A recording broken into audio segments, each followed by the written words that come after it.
Hey everybody, Mrs. Bianchi. Isaac is making a kite for the kite competition.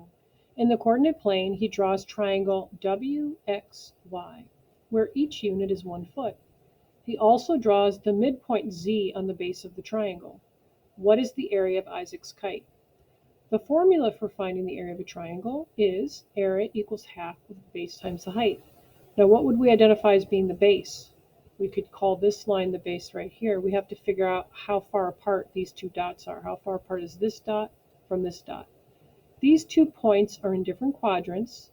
Notice that the y coordinates match and it's the x coordinates that differ from each other. When they're in different quadrants, then we can go ahead and add the absolute values of the x coordinates. The absolute value of a -2 is 2.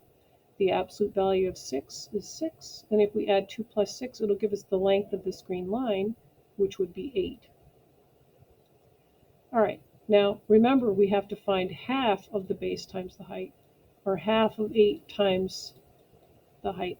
Now what would be the height? Wouldn't the line, and I'm going to make it dotted, wouldn't this represent the height of the triangle that's perpendicular to the base? So we need to figure out the distance between dot x, or point x, and point z. How would we find the distance between those 2 points? Well, the x's are the same, it's the y's that differ from each other, and the 2 points are not in the same quadrant. When they're in different quadrants, then we add the absolute value.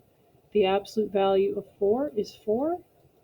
The absolute value of a -1 is 1.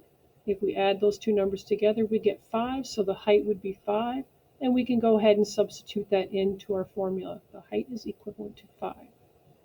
All right, next, it would probably be easiest if we went ahead and take half of 8.